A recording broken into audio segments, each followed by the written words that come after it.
السلام علیکم، welcome to my YouTube channel daily night story. کیسے ہیں دوستو؟ امید کرتے ہیں آپ سب لوگ خیریت سے ہوں گے۔ تو دوستو، آج کی کہانی کا عنوان ہے محبت کے رشتے۔ کہانی شروع کرنے سے پہلے آپ سے گزارش ہے کہ اگر آپ نے ہمارے چینل کو ابھی تک سبسکرائب نہیں کیا تو پلیز جلدی سے اس کو سبسکرائب کر لیں اور بیل نوٹیفیکیشن کے بٹن کو بھی آن کر لیں تاکہ آپ کو ملتی رہے ہر نئی ویڈیو اپڈیٹس۔ کوئی چوتھی بار آ کر فاطمہ نے کھڑکی سے باہر جھانکا تھا۔ اس مرتبہ بھی بالکل ویسا ہی منظر تھا جیسا پہلے تھا۔ ہاں، البتہ سامنے کے دو گھر چھوڑ کر تیسرے گھر کے آگے رش لگا دیکھ کر اسے تجسس ہوا، یا اللہ، اب ادھر کیا ہو رہا ہے؟ دیکھوں تو، اور کرسی گھسیٹ کر دیکھنے کو کھڑی ہو گئی۔ درمیان میں ڈھیروں ساگ پھیلائے وہ سب ارد گرد گھیرا ڈالے بیٹھی تھی۔ کچھ انہوں نے پالک اور ساگ کے گٹھے بنا رکھے تھے اور دوسری انہیں کاٹتی جا رہی تھی۔ آپس میں ایک دوسرے کے ساتھ ہنسی مذاق اور خوش گپیوں میں مصروف عورتیں اسے ذرا اچھی نہ لگی تھیں۔ دیکھتے ہی دیکھتے چند منٹوں میں ساگ اور پالک کٹ گئی تو نہ جانے وہ کتنی دیر ان کی بے فکری اور فارغ البالی پر کڑتی رہی۔ اگر اس کا 6 ماہ کا چھوٹا بچہ علی اٹھ کے رونے نہیں لگ جاتا۔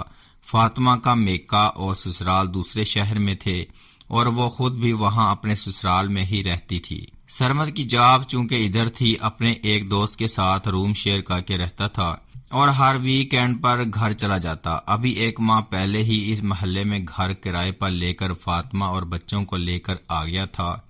علی سے بڑے 3 سالہ امن کو بھی ادھر آ کر ہی اسکول داخل کروایا تھا۔ گرچہ ابھی ان کے محلے میں کسی سے جان پہچان تو نہ تھی، پھر بھی چند دنوں میں فاطمہ یہاں کی عورتوں اور بچوں سے اچھی خاصی بیزار ہو گئی۔ وجہ ہی کچھ ایسی تھی، عورتیں دن چڑھے جو دھوپ سیکنے کو گھروں سے باہر نکلتی تو ساری دوپہر گلی میں ہی گزار دیتی، آپس میں خوش گپیاں کرتی، سلائی سے لے کر سبزی کاٹنے اور مسالہ پیسنے تک ان کے سارے کام گھر کے باہر گلی میں ہی انجام پاتے۔ جیسے ہی بچوں کے گھر واپس آنے کا ٹائم ہوتا اندر چلی جاتی اور پھر بچے شام کو اسکول سے آ کر جب کھیلتے تو خوب ہنگامہ رہتا، جس سے فاطمہ کو خوب کوفت ہوتی۔ ایک دن فاطمہ دوپہر میں بچوں کو سلانے جو لیٹی تو ساتھ میں اس کی خود بھی آنکھ لگ گئی۔ ابھی چند ہی منٹ گزرے ہوں گے کہ باہر کی بیل سے اس کی آنکھ کھل گئی۔ ایسا لگتا تھا کوئی بیل پر ہاتھ رکھ کر اٹھانا بھول گیا ہے۔ خدایا خیر، لگتا ہے کوئی آفت آ گئی ہے۔ اس نے بھاگ کر دروازہ کھولا تو سامنے ایک مسکین صورت محلے کا بچہ کھڑا تھا اور اسے دیکھتے ہی سلام کرنے لگا۔ کیا مسئلہ ہے؟ کیوں اس طرح سے بیل دے رہے ہو؟ بچوں کی اس حرکت پر اسے بے پناہ غصہ آیا، پھر سلام کا جواب کہاں دینا تھا، بلکہ اکھڑے ہوئے لہجے میں بولی، بھاگ جاؤ یہاں سے، کسی کو کوئی بال نہیں ملے گی، اور اگر دوبارہ بال کے لیے بیل بجائی تو تمہاری پٹائی لگا دوں گی، اور خبردار اپنے گھر کے آگے کھیلو، کسی نے آئندہ میری بیل بجائی تو بہت بری طرح پیش آؤں گی۔ سوری آنٹی، آپ ہمیں آج بال دے دیں، دوبارہ اب ہماری بال نہیں آئے گی۔ بچے منتیں کرتے رہے مگر وہ الٹا غصے میں انگارہ بنی اندر آ گئی۔ وہ تو شکر ہے کہ امن اور علی ابھی تک گہری نیند سو رہے تھے، ورنہ شور سے اٹھتے تو امن کچی نیند سے جاگ جاتا تو فاطمہ کے لیے اسے چپ کروانا مشکل ہو جاتا۔ شام تک جا کر اس کا غصہ ٹھنڈا ہوا۔ وہ بھی سرمد کے آفس آنے کا ٹائم ہو چلا تھا تو اسے اپنا منہ ٹھیک کرنا پڑا۔ یار، کیا ہی مؤدب اور اچھے بچے ہیں اس محلے کے، مجھے دیکھ کر فوراً سلام کرتے ہیں، اتنی احترام سے پیش آتے ہیں۔ سچ میں تو حیران ہوتا ہوں کہ آج کل کے زمانے میں جب انٹرنیٹ کے سوا کسی اور سے واسطہ بچے رکھنا ہی نہیں چاہتے تو یہ کس قدر تہذیب یافتہ ہیں۔ رات کا کھانا کھا کر بچوں سے کھیلتے ہوئے سرمد اسے بتا رہا تھا، لیکن برتن سمیٹ کر کچن میں جاتے ہوئے فاطمہ کو تو گویا بریک لگ گئی۔ چھوڑیں سرمد، آپ بھی کن بچوں سے متاثر ہو رہے ہیں جو اسکول سے آنے کے بعد سارا وقت باہر کھیلتے رہتے ہیں؟ خدا کی پناہ، نہ ان کی ماؤں نے منع کرنا ہے، خود گھروں میں آرام کرتی ہیں اور انہیں باہر نکال دیتی ہیں، چاہے یہ دوسروں کا جینا حرام رکھیں۔ بچوں کی تعریف کر کے سرمد نے گویا اس کی دکھتی رگ پر ہاتھ رکھ دیا تھا۔ تبھی اس نے دل کی بھڑاس نکالی، خیریت کوئی بات ہوئی ہے کیا؟ اتنا غصہ کیوں کر رہی ہو؟ سرمد کو اس نے ساری بات بتا دی، جس پر وہ کہنے لگا کہ فاطمہ، تم بھی حد کرتی ہو، بچوں سے کیا مقابلہ، گیند دے دینی تھی، یوں ڈانٹ کر تم نے اچھا نہیں کیا۔ ہاں جیسے مجھے تو کوئی کام نہیں کہ میں ہر وقت بیل کے جواب میں بھاگتی رہوں۔ ان بدتمیز بچوں کو بال مل بھی جاتی تو انہوں نے چین نہیں لینے دینا تھا۔ لیکن دیکھو کل جب تمہارے بچے بھی اسی طرح کھیلیں گے تو کیا گلی کے باقی بچوں کی طرح تم انہیں بھی بال واپس نہیں کرو گی؟ جس پر وہ اچھل پڑی اور کہنے لگی، ہائے سرمد، یہ آپ کیا کہہ رہے ہیں؟ اللہ نہ کرے، اتنے گندے ماحول میں کبھی بھی بھیجوں گی نہیں، مجھے انہیں خراب کروانے کا کوئی شوق نہیں۔ جس پر سرمد نے خاموش ہونے میں ہی عافیت جانی۔ کیا بتاؤں آپ کو، سرمد نے اتنے عجیب سے علاقے میں گھر لیا ہے جہاں کی عورتیں اور بچے گھر میں کم ہی ٹکتے ہیں، ہر وقت گلی میں رہتے ہیں۔ وہ پچھلے 20 منٹ سے مسلسل امی سے باتیں کر رہی تھی اور موضوع گفتگو محلے کی عورتیں اور بچے ہی تھے۔ کس کے گھر کون آیا ہے، کون گیا ہے، ذرا بھی چھپا نہیں رہتا۔ ہر کوئی لفافے کے اندر پڑی تک چیز کو بھانپ لیتا ہے۔ ہر وقت ماؤں اور بچوں نے تماشا لگایا ہوتا ہے۔ امی اسے بار بار محلے میں سے کسی سے کوئی رابطہ نہ رکھنے کی تاکید کر رہی تھی۔ چھوڑو بیٹا، تم نے کیا لینا دینا ہے ان عورتوں سے، تم بس اپنے بچوں پر توجہ دو اور کسی سے میل جوڑ بڑھانے کی ضرورت نہیں۔ امی توبہ کریں، مجھے تو کوئی شوق نہیں، اللہ کا شکر ہے کہ میں بہت خوش ہوں اور اپنے گھر میں اتنی مصروف ہوں، کیونکہ مجھے کسی کے گھر جا کر دیکھنے کی ضرورت ہی نہیں کہ کون کیا کر رہا ہے۔ میں تو بس محلے میں نکلوں اور کوئی سلام کرے تو میں تو جواب دیے بغیر ہی آگے چل پڑتی ہوں، اس لیے کہ میں ان کے ساتھ کوئی تعلق ہی نہیں رکھنا چاہتی۔ امی کو خوب سنا کر اس کا دل ہلکا ہو گیا تو اس کے بعد اس نے فون بند کر دیا۔ آج فاطمہ کی دوست فائزہ آئی ہوئی تھی۔ اتنی مدت کے بعد جب ملی تو بہت اچھا لگا۔ بچپن سے لے کر جوانی، شادی تک تمام ہی قصے ایک دوسرے نے سب بچوں کو بھی سنا ڈالے، اور فاطمہ نے تو نہ جانے کتنے کھانے بنا کر اپنی سہیلی کی خدمت مدارت کی۔ سچ بہت اچھا لگا، وعدہ کرو کہ تم بھی میرے گھر جلدی آؤ گی، اور اسے رخصت ہوتے ہوئے اپنے گھر آنے کی دعوت بھی دے دی۔ فاطمہ بس ایک بات کہوں، تمہارا علاقہ اور محلے کا ماحول بڑا عجیب سا ہے، یہاں لوگ بڑے بیکورڈ ہیں، مجھے لگتا ہے کہ تمہیں کسی اچھے جگہ پر گھر لینا چاہیے۔ خدا کی قسم، میرے علاقے میں اتنے خوبصورت مکان ہیں، تم جلدی وہاں شفٹ ہو جاؤ، پھر ایک پاس رہیں گے تو کوئی مسئلہ بھی نہیں ہوگا۔ ہاں تم ٹھیک کہہ رہی ہو، میں بہت جلد اب اس علاقے سے جان چھڑوا لوں گی۔ فاطمہ کی سہیلی کہنے لگی، ہماری سوسائٹی میں تو یہ حال ہے کہ جنازہ چلا بھی جائے تو کوئی جا کر خبر نہیں لیتا۔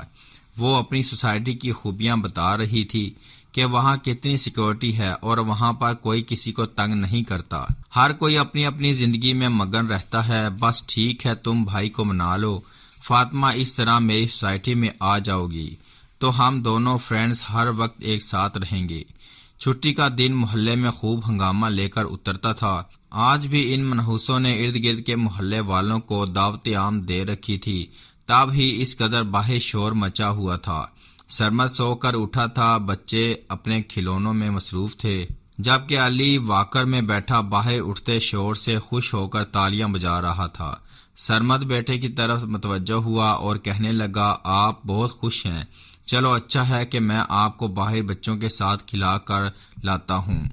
لیکن یہ سننا تھا کہ فاطمہ کو تو پتنگے لگ گئے۔ اس نے کہا کہ ایسا ہرگز نہیں ہوگا، آپ ان بچوں کے ساتھ میرے بچوں کو کھلائیں گے؟ اس قدر فضول لوگ ہیں، یہ لوگ میرے بچوں کے ساتھ کھیلنے کے قابل نہیں۔ سرمد کو بہت افسوس ہوا۔ اس نے کہا کہ جب سے تم اس محلے میں آئی ہو ہر وقت اس کی برائیاں کرتی رہتی ہو، جس پر وہ فوراً بولی، ہاں میں چاہتی ہوں کہ ہم کسی سوسائٹی میں موو ہو جائیں اور اس بیک ورڈ محلے کو چھوڑ دیں۔ جس پر اس نے کہا کہ یہ بات اب دوبارہ زبان پر مت لانا فاطمہ۔ وہ تو خواب سجائے بیٹھی تھی کہ بہت جلد وہ اپنی سہیلی کی سوسائٹی میں موو ہو جائے گی، جہاں پر ہر طرف سکون اور امن اور چین ہوگا، کیونکہ سرمد اسے صاف صاف بتاتا ہے کہ 1 سال کا ایگریمنٹ ہے اور جتنا ایڈوانس میں نے اس گھر کے لیے بھر دیا ہے، اس گھر کو خوبصورت طریقے سے ڈیزائن کرنے اور تمہاری خواہش کے مطابق فرنیچر ڈالنے میں میری ساری سیونگ لگ گئی ہے۔ اب ممکن نہیں کہ میں اس گھر کو 1 سال سے پہلے چھوڑ سکوں۔ جس پر فاطمہ جواب میں کہتی ہے کہ میرا گزارا اس میں بہت مشکل ہے، آپ مجھے واپس امی کے پاس بھجوا دیں، کم از کم سکون تو ہوگا۔ سرمد یہ بات سن کر اتنا دل برداشتہ ہوا کہ گھر سے باہر نکل جاتا ہے۔ بچے گھیر لیتے ہیں اور کہتے ہیں کہ آئیں انکل ہم آپ کے ساتھ کھیلتے ہیں۔ کرکٹ کا تو اسے ویسے ہی جنون تھا، خوب 2 گھنٹے بچوں کے ساتھ کرکٹ کھیل کر اس کا موڈ بحال ہو گیا، لیکن اندر فاطمہ جلتی رہی۔ گھر واپس آیا تو اس کا موڈ اچھا تھا، سچ مزہ آ گیا، بچوں کے ساتھ کرکٹ کھیلی، ورنہ گھر سے آفس اور آفس سے گھر کے چکر میں بندے کو اور کچھ سوچتا ہی نہیں، اور جسم کا الگ بیڑا غرق ہو جاتا ہے۔ کچھ گھنٹے پہلے والی ناراضگی کو بھلا کر فاطمہ سے ایسے بات کر رہا تھا کہ جیسے کبھی کچھ ہوا ہی نہیں۔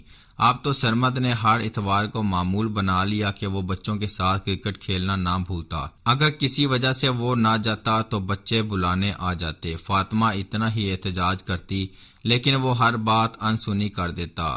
اس روز سرمد کو آفس کے کام سے باہر جانا تھا، وہ تو صبح سویرے نکل گیا۔ علی کو گھر میں بخار نے آن گھیرا، دوائی دی، لیکن پھر بھی وہ چڑچڑا اور بے چین تھا۔ گھر کا کام بھی وہ نہ کر سکی اور پھر اسے اٹھائے پھرتی رہی۔ امن سکون سے گھر آیا تو فاطمہ نے اسے کھانا کھلایا اور سلانا چاہا، اور کچھ اس کو سلاتے سلاتے تھکن سے سو گئی۔ آج امن کا سونے کا دل نہ تھا۔ ماں کو اور سوتے دیکھ کر وہ بیڈ سے اترا اور کمرے سے باہر نکل گیا۔ کچھ دیر تو ٹی وی کے سامنے بیٹھ کر اپنے پرانے کھلونوں اور کاروں سے کھیلتا رہا۔ اب اس کا رخ کچن کی طرف تھا۔ چولہے کے پاس رکھی ماچس دیکھ کر اسے بہت خوشی ہوئی، جسے فاطمہ اب کیبنٹ پر رکھنا بھول گئی تھی۔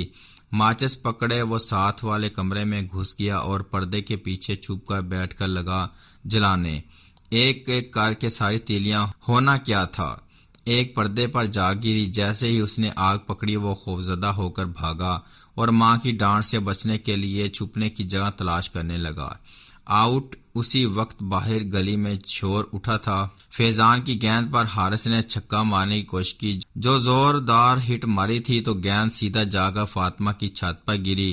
اب کھیل کے رول کے مطابق نہ صرف آؤٹ ہو چکا تھا بلکہ اسے چھت پر جا کر گیند اٹھانا تھی۔